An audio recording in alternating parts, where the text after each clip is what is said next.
السلام عليكم ورحمة الله وبركاته. أهلا بك يا صديقي العزيز. اللهم صل على سيدنا محمد في البداية. النهاردة عندنا بعض الموضوعات هنتكلم فيها مع بعض. أولها عروض ديانج للرحيل. ديانج زي ما احنا عارفين جايله كم عرض، كان جاله عرض من اللانس الفرنسي. عارضين على ديانج، طبعا عارفين ان هو اخر موسم ليه مع الاهلي، وطبعا بيلعبوا على النقطة دي ان هم هياخدوا، لو هياخدوا ديانج مثلا من النادي الاهلي هياخدوه بمبلغ مش كبير. فعارضين مثلا ممكن على الاهلي ان هم ياخدوه، كبيرهم مثلا مليون دولار ونص، 2 مليون دولار اقصى حاجه، يعني لما يبقى العمليه مثلا فاتحه معاهم على الاخر. فطبعا الاهلي مش هيفرط في ديانج، ولكن هو معروض عليه في الثلاث مواسم، على مدار الثلاث مواسم 8 مليون دولار. واليوم السعودي برضو كان عرض على النادي الاهلي ان هو ياخد ديانج، وعرض على اللاعب ان هو ياخد في الموسم 3,300، وبعد كده فيما فوق بقى 3,300 كل موسم، يزيد 100,000 دولار عن الموسم، يبقى 3,300 3,400 3,500 فيما فوق. فطبعا عروض مغرية ماديا كبيرة جدا لديانج. يعني بما انه هو اصلا بياخد في الاهلي اقصى شيء كان بياخده مثلا 750,000 دولار. فطبعا دي عروض كبيرة جدا بياخدها ديانج، ومعروض عليه ماديات كبيرة جدا على النادي الأهلي اللي بيديها له.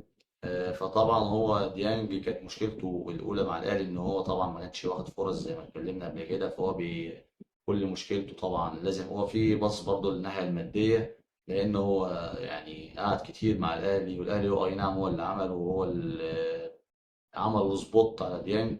ولكن هو برضه بيدور على الناحية المادية، نفسه يبقى خلاص بقى يبقى فيها أولى مع الناس اللي فوق. فالأهلي رصد لديانج من مليون 200، يعني أقصى حاجة مليون 400 أو مليون 500 أقصى حاجة إن الأهلي هيقدمها لديانج. طبعا زيه زي بن شرقي. فالأهلي رصد لديانج المساحة اللي احنا قلنا عليها ديت من الماديات 1000 مليون 500، مليون 500 دولار لديانج في الموسم.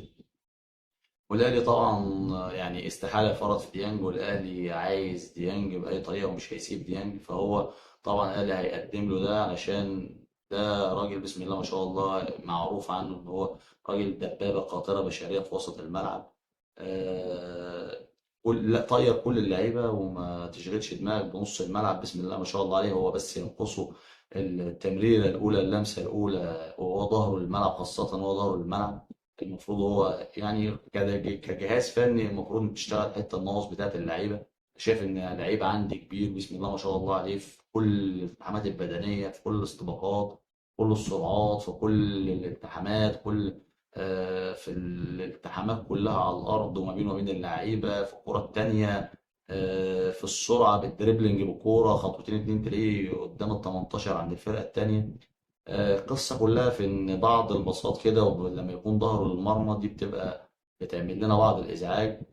فدي المفروض المدرب يتكلم فيها مع اللعيب ويطوروا فيها، بحيث إن اللعيب يبقى ما يستلمش ظهره الملعب وهو ينزل مثلا يسقط ما بين المدافعين في الاستلام ويبدأ يطلع بالكورة ما يستلمش بظهره. يجي مميل بجذعه أو بجسمه كده بحيث إنه يبقى كاشف الملعب وشايف الملعب، ما يجيش بظهره. فالمفروض المدرب هو اللي يعمل ده، يعني يلعب على النواقص اللي عند اللعيب. فطبعا دي كانت نقطة ديانج عشان ما نطولش فيها. فإن شاء الله بإذن الله ديانج الأهلي مش هيفرط فيه، وهيقعد إن شاء الله بإذن الله مع الأهلي. طبعا بيراميدز زي ما احنا عارفين كان نفسه برضه ياخد ديانج، وبيغريه بعروض مالية كبيرة برضه من 2 مليون ونص فيما فوق. بقى البيراميدز طبعا بيدور إن لعيب صغير ولعيب مش محتاجين يعني نتكلم على ديانج، فهو بيشوف ان دي هتبقى بالنسبه له صفقه موجعه كمان للاهلي، وهتصب في فرق في صالحه، وان هو كمان ياثر على النادي الاهلي نفسيا. انا خدت منك حاجه كبيره وانا هستفيد بيها وهقلل التيم بتاعك منها، فدي هتبقى طبعا بالنسبه له حاجه كبيره. ولكن ان شاء الله باذن الله الاهلي هيحافظ وقادر ان هو يحافظ على ديانج ان شاء الله باذن الله. بس هو يستمر في الملعب ان شاء الله مع الاهلي وياخد ان شاء الله الماتشات اللي جايه. ومفيش حد يا جماعه يقعد ديانج زي ما قلنا، لازم ديانج يكون موجود في الملعب. عندنا تاني جزئيه اصابه ياسين مرعي في التدريب امبارح. احنا عارفين امبارح كان بدايه التمرين، امبارح كان رجوع النادي الاهلي للتدريب. ياسين مرعي حس بشد في العضلة الخلفية. وكلم الجهاز الطبي فضل هو وريبيرو إن هما ما ينزلش تاني التدريب ويريح. كذلك الأمر برضه لأشرف داري. أشرف داري حس بتقل في العضلة الخلفية كذلك الأمر، لكن ياسين فضل إن هو ما يشاركش، لكن هو حس بإجهاد بس داري. فكمل التمرين امبارح عادي، ولكن احنا عندنا مشكلة كبيرة في الأحمال، خاصة برضو بعد ياسر إبراهيم. زي ما احنا عارفين هيقعد شهر ونص غايب بسبب مزق في العضلة الخلفية، عنده مزق في العضلة الخلفية. فهيقعد على آثارها شهر ونص غايب عن النادي الأهلي.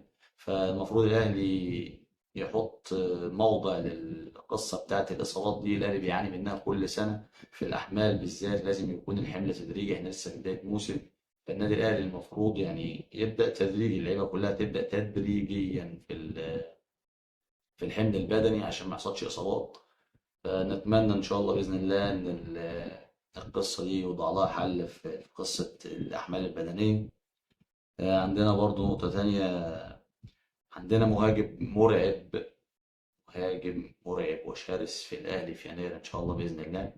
ريبيرو على طاولته 3 فايلات، 3 لعيبة محترفين أوروبيين، منهم واحد أفريقي في دوري أوروبي كبير. أنا أقول إن هو هيبقى بيلعب في الدرجة التانية الأسباني.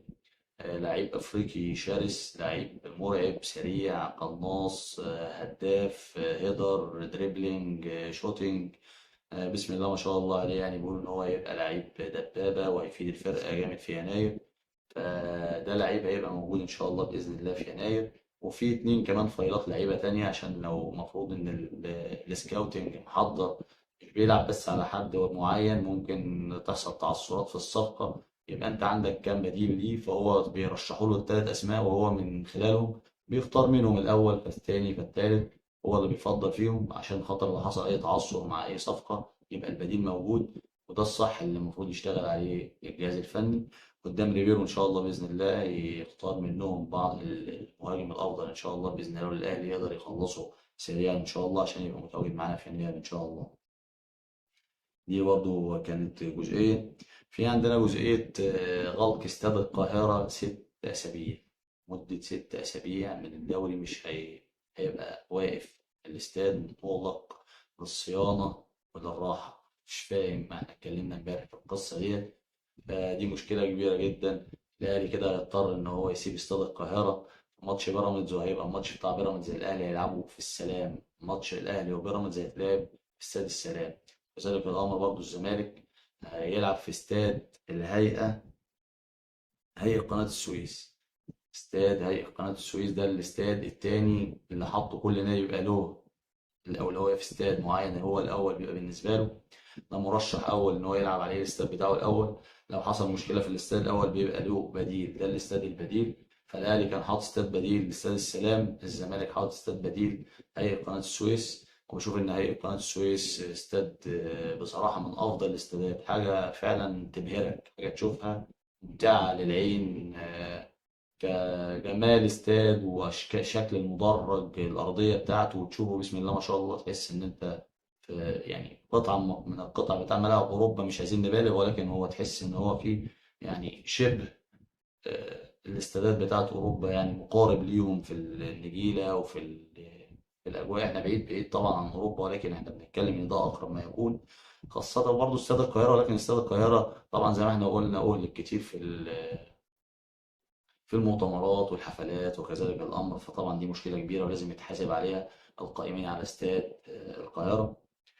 دي مشكلة برضه. الأهلي استاد السلام مش أحسن حاجة، ومش هيبقى أفضل حاجة ككورة. الأرضية بتاعته مش أحسن حاجة، المساحات بتاعته مش زي مساحات استاد القاهرة في ماتش بيراميدز. هيبقى عندك كلها حريفة لعيبة كورة، الفرق اللي قدامك كلها هتيجي تلعب كومباكت، فالملعب الكبير بيبقى بيساعدك في مساحات تقدر تتصرف فيها، اللعيبة الحريفة ما بتبقاش مخنوقة. ولكن ده مش هيساعد الأهلي ككورة يعني، كأرضية وكاتساع. عندنا برضو أزمة عودة إمام عاشور. أزمة عودة إمام عاشور دي هي أزمة، ولكن مش أزمة، هي أزمة كويسة يعني.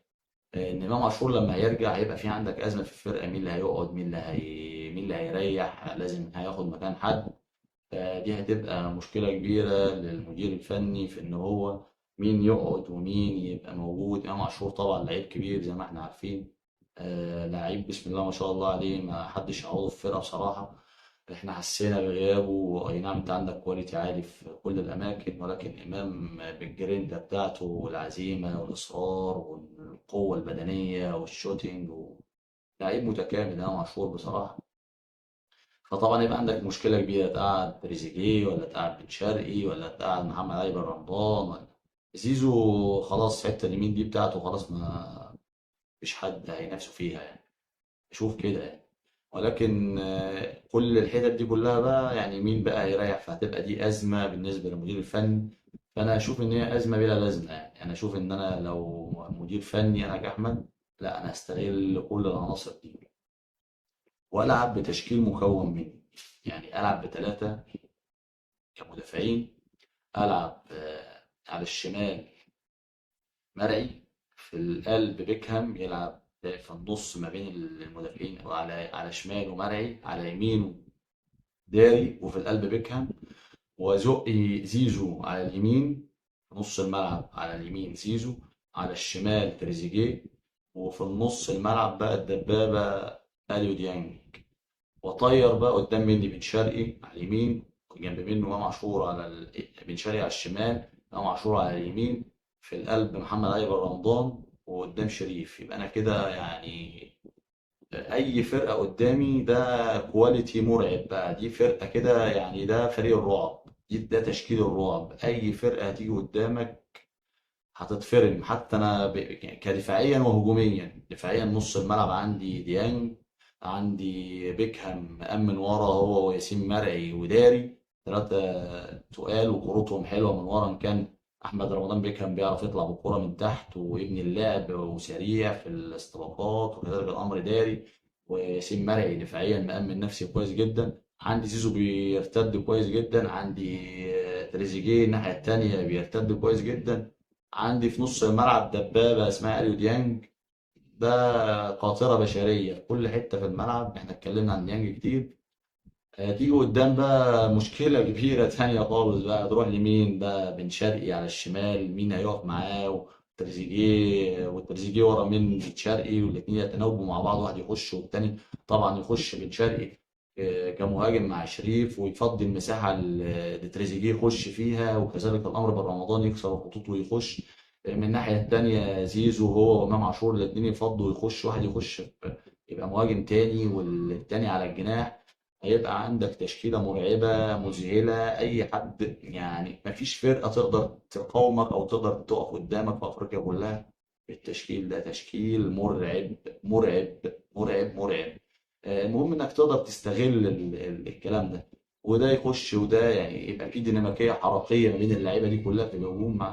مين دفاع يقدر على الهجوم ده كله والتناوب؟ بس المهم يحسن توظيفهم في الملعب.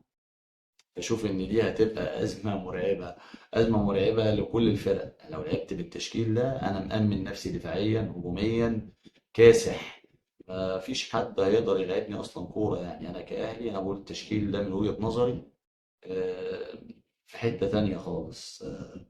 فإن شاء الله بإذن الله برضو النهاردة عندنا بعض الماتشات، هتبقى ماتشات كويسة وماتشات جامدة. النهاردة المصري وبيراميدز الساعة 9 نفس التوقيت برضه. الإسماعيلي والاتحاد هيلعبوا مع بعض الساعة 9. ماتش جماهيري برضه، ماتش هيبقى مش أحسن حاجة كرويا، ولكن هو ماتش جماهيري له طابع جماهيري من الكلاسيكيات بتاع الكرة المصرية. وعندنا برضه النهارده ضربة البداية للملكي الريال، هيلعب النهارده مع اوساسونا الساعة 10. نتمنى إن شاء الله بإذن الله نشوف كرة كويسة وكرة ممتعة النهارده إن شاء الله بإذن الله. ماتش برضه هتحب تتفرج عليه، ماتش بيراميدز والمصري. ماتش اشوف ان هو هيبقى قوي، ماتش حلو جدا. اتمنى ليكم ان شاء الله باذن الله مشاهده ممتعه. ولا تنسونا الاشتراك واللايك. واشكركم واتمنى ما اكونش اطلت عليكم. السلام عليكم ورحمه الله.